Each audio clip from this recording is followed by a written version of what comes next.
Já estamos de volta falando sobre saúde da mulher, todo o programa voltado aí para a menopausa, menarca e também a menstruação. Doutora, a gente estava conversando aqui na hora do intervalo a respeito desse período fértil, né? Eu vou pedir para a nossa produção colocar lá a nossa foto, que fala sobre o ciclo menstrual. E aí a gente estava falando que algumas meninas, algumas mulheres sofrem muito com a menstruação, né? O período tão temido TPM, como dizem, né, doutora? Por que isso acontece? Sentem muitas dores. É praticamente a mesma coisa, vai mudar alguns sintomas a respeito da menopausa, relacionado com a menopausa, mas muitas dores, tem pessoas que desmaiam também, que não aguentam de dor, dores nas pernas, nos braços, na região dos seios. Por que isso acontece? A gente sofre em todos os momentos, né? Infelizmente, às vezes eu brinco com as pacientes, da próxima encarnação você vem homem, né? Porque realmente a mulher, ela começa a sofrer desde a adolescência com a menstruação.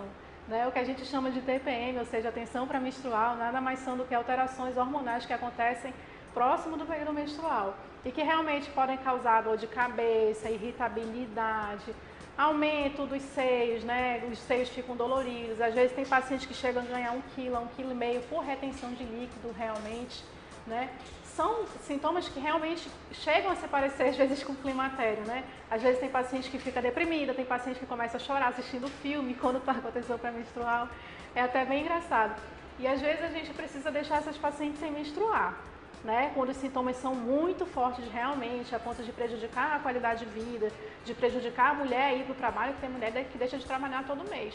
A gente usa anticoncepcional para interromper a menstruação dessas mulheres, para melhorar esses sintomas. Nesse caso é contraceptivo, não é a reposição hormonal. Não, a gente usa anticoncepcional realmente. Bem contraceptivo. Agora, doutora, vou fazer uma perguntinha aqui a respeito. Tem uma pessoa que perguntou assim: bom dia, mulher quando menstrua cedo, a menopausa também vem mais cedo? A gente já falou sobre isso, mas vamos explicar aqui o nosso esquema? O que acontece? A mulher, diferente do homem, ela já nasce com um número certo de óvulos que ela vai utilizar durante toda a vida. O homem produz espermatozoide em cada relação sexual que ela tem. Porém, a mulher, quando está dentro do útero da mãe, ela já tem aquele número X de óvulos que ela vai ter durante todo o período de vida.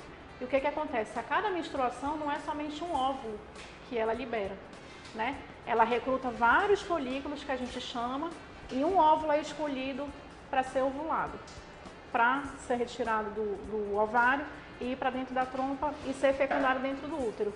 Se esse óvulo não for fecundado, é o que a gente chama de menstruação, quando o endométrio descama e a mulher menstrua. Te dizer que quem menstruou mais cedo vai entrar na menopausa mais cedo, teoricamente seria o certo. Porque se ela menstruou mais cedo, ela já usou mais número de ovócitos, que a gente chama, do que aquela mulher que menstruou com 15, 16 anos. Então, teoricamente, sim, quem menstrua mais cedo tende a entrar na menopausa mais cedo, mas isso não é uma regra. Agora, a Regina também pergunta assim, doutora. Eu engravidei cedo, com 14 anos. Isso quer dizer que a menopausa também vem mais cedo? Não necessariamente. A gravidez não tem nada a ver com a menopausa, tá? Independente do número de filhos, independente da idade com quem engravidou, se engravidou com 14 anos, se engravidou com 35 anos, a tua menopausa teoricamente não vai ter a ver com a gravidez. Com a gravidez. Tem uma outra pergunta e diz assim: bom dia, me chamo Juliane. Tenho 24 anos e gostaria de saber se o tratamento com quimioterapia pode fazer com que a mulher tenha menopausa mais cedo. O que a gente pode falar para a Juliane, doutora? Sim. O que é a quimioterapia? A quimioterapia ela vai atuar em todas as células do organismo, principalmente naquelas células que têm a multiplicação muito rápida, que são as células tumorais. Porém, ainda não existe nenhum agente quimioterápico que seja específico para esse tipo de célula. Então, ela vai atacar as células do estômago, as células da pele, do cabelo, por isso que cai o cabelo, e dos ovários também. Então, muitas mulheres que fazem quimioterapia, elas às vezes entram na menopausa, algumas podem até voltar a menstruar futuramente, mas normalmente elas entram na menopausa precocemente, sim. Agora, antes das perguntas, a gente estava falando sobre a menstruação em si, doutora. E a gente estava discutindo também aqui na hora do intervalo a respeito da endometriose. Que é uma dor para muitas mulheres insuportável, algo inexplicável. E aí que entra o contraceptivo, né, doutora? Uma forma de tratamento para esse caso de endometriose, né? Então, a paciente primeiro ela tem que saber, ela tem que ter certeza absoluta se ela tem endometriose, né?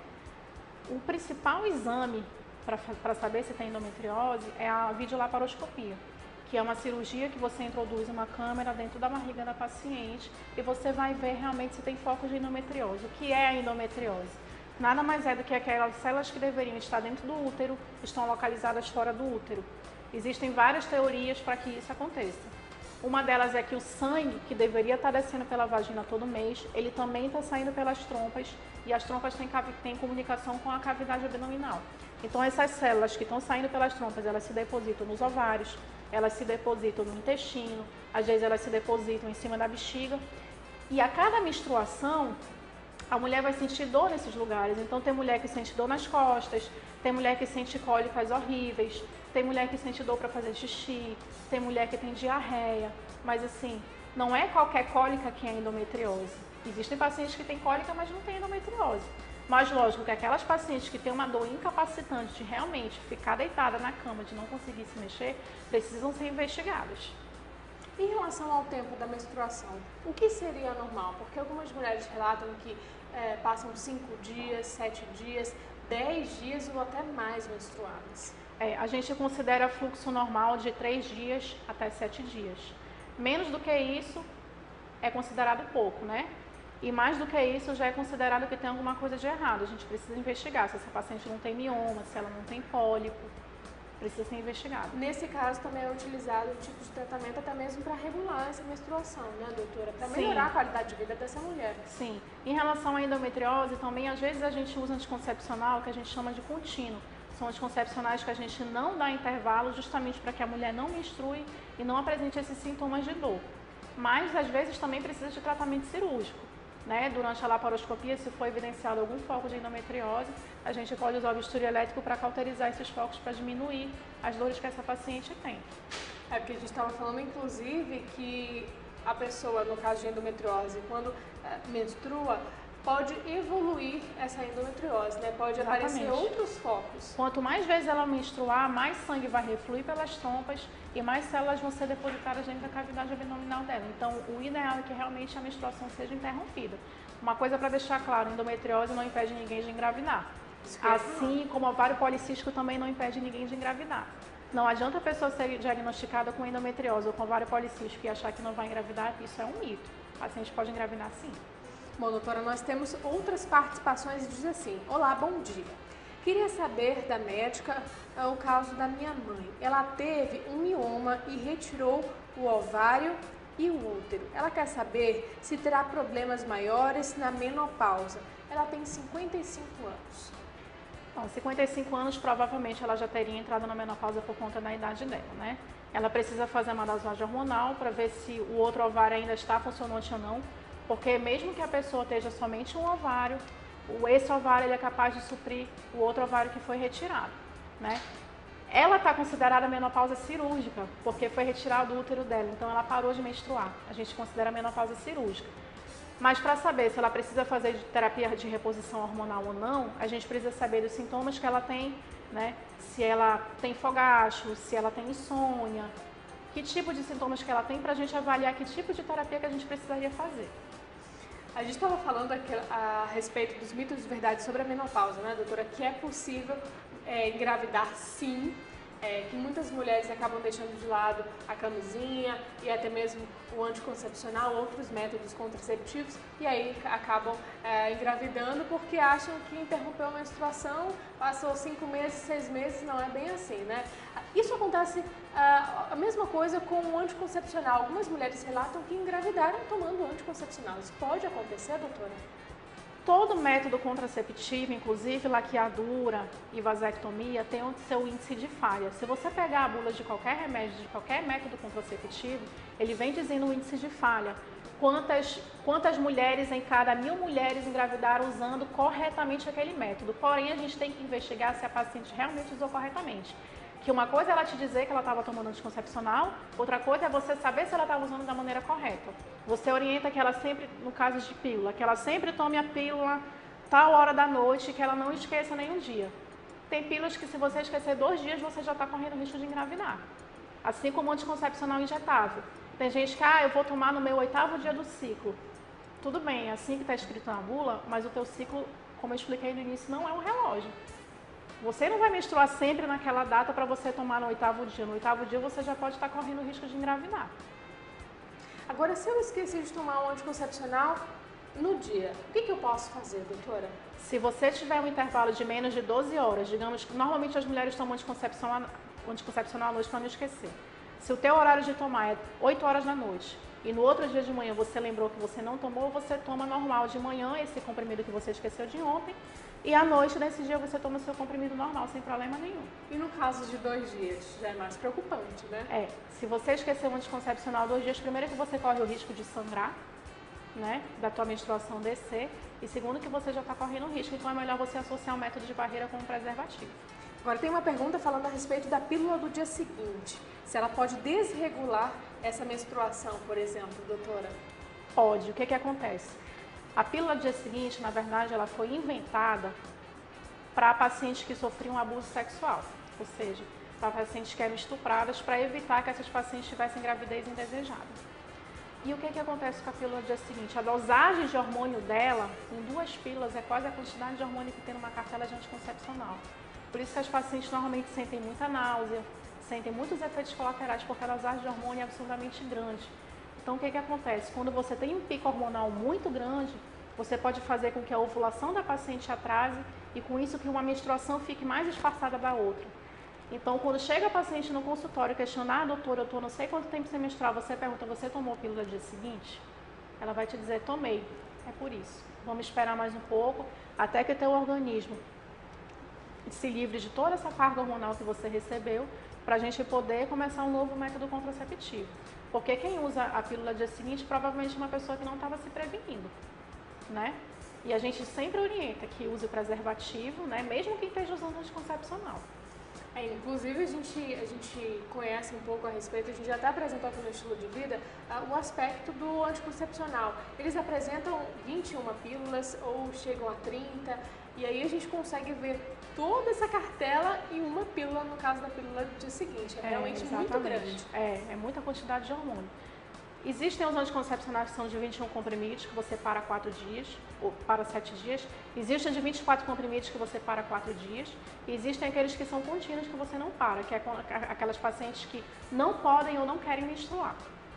A produção diz que chegou uma pergunta. Obrigada, produção. Diz assim, doutora, minha filha tem 15 anos e quando fica menstruada, vem um fluxo de sangue muito forte. Ela menstrua várias vezes no mês. A gente já comentou sobre isso, que tem um nome específico, né, doutora? Isso se chama de polimenorreia, né? Que menstrua mais de uma vez durante o mês. Isso nada mais é do que uma imaturidade do organismo da paciente. É muito comum mãe chegar com um paciente adolescente no consultório questionando de que não está menstruando, de que está menstruando 2 vezes no mês. Eu digo sempre para ter paciência, né? Até um outro dia a menina era uma criança, ela não menstruava, de repente ela passou a menstruar e o eixo que a gente chama de hipotálamo, hipófise e ovário, que são as 3 glândulas, ainda não está interagindo muito bem para dizer que ela tem que menstruar, que ela tem que passar tantos dias sem menstruar. Então você tem que dar um tempo para o organismo dessa menina se acostumar com esses intervalos. Lógico, passar um anti-inflamatório ou então um antiespasmódico se ela estiver sentindo muita cólica. E às vezes a gente realmente precisa entrar com anticoncepcional para regularizar essa menstruação e para diminuir essas cólicas, mesmo que em dosagens pequenas, mas às vezes a gente precisa entrar. A gente falou a respeito dos medicamentos agora, né, doutora? Algumas pessoas falam que o uso de medicamentos como anti-inflamatório, analgésicos e antibióticos também interrompem o efeito do contraceptivo no caso do anticoncepcional. Isso é verdade? Existem alguns antibióticos que diminuem a absorção do anticoncepcional. E é importante você orientar as pacientes que elas usem um outro método de barreira, como preservativo ou então diafragma, porque realmente pode diminuir a absorção e diminuir a eficácia do anticoncepcional. Também. Agora, doutora, a gente vai para aquelas dicas, aquelas recomendações que eu falei no bloco anterior. Vou pedir para a nossa produção colocar na nossa tela interativa número 7 e vai trazer algumas recomendações para a gente já até tocou um pouco nesse assunto. Primeiro tópico, água. Nunca é demais, né, doutora? Não. Beba bastante água, principalmente após os exercícios, né, doutora? Lógico, depois do exercício físico você se desgasta, você perde muita água durante o suor, você perde eletrólitos também, sais minerais. É muito importante você beber, e principalmente aqui na nossa região, apesar de ser muito úmido, mas é muito quente, então a gente desidrata não só pelo suor, a gente desidrata também só de falar, a gente desidrata pela respiração, né?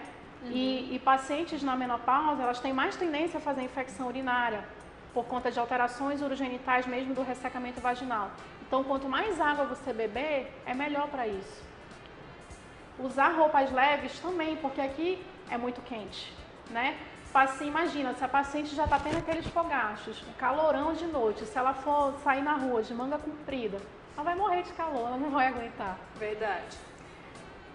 Tome sol. Só que não é aquele sol depois de 10 horas da manhã. Então, você não vai pegar sol de 10 horas da manhã às 3 horas da tarde. Né? Aqui em Manaus eu digo até às 4, porque até às 4 horas ainda está muito quente. Mas antes desse horário ou depois desse horário, você precisa ter contato com o sol para você absorver a vitamina D no seu organismo e melhorar a absorção de cálcio pelo osso, para evitar a osteoporose. É muito importante você pegar sol. Bom, doutora, antes da gente ir para a próxima tela, tem mais uma pergunta e diz assim: meu nome é Áudrea, entrei na menopausa aos 47 anos, tenho 52 anos agora. Aquela quentura não passa. Tem dias que ela me dá 25 vezes, no dia. Quanto tempo vou ter esse calor? Tenho calcificação, eu acho que é na massa, que ela quis falar. Posso tomar algum medicamento para aliviar? 47 anos, né, doutora? Eu não sei o que foi essa calcificação que ela quis dizer, se vai ter alguma contraindicação para ela fazer terapia de reposição hormonal. Mas certamente terapia de reposição hormonal ou o uso daqueles antidepressivos que eu havia falado no início ajudariam muito ela a melhorar esse tipo de sintoma. Agora a gente vai chamar a nossa última tela interativa, a tela interativa número 9, para a gente encerrar aqui o nosso bate-papo do dia com mais algumas dicas importantíssimas que vão ajudar a aliviar esses sintomas da menopausa. Pratique exercícios leves regularmente. Caminhada, natação e dança ajudam a fortalecer os músculos. A gente já até falou que a pessoa pode escolher a atividade que se adaptar mais, né, doutora? Exatamente. E assim, não só a questão da atividade física, mas também que você consegue trazer um bem para sua mente, para sua alma. Você vai se sentir bem depois que você praticar uma atividade física. Vai ajudar a fortalecer os músculos, a proteger os ossos, né, evitar fraturas no futuro. Ajudar a fortalecer os músculos da região pélvica para pacientes que têm problemas de incontinência urinária. Também ajuda muito a praticar atividade física.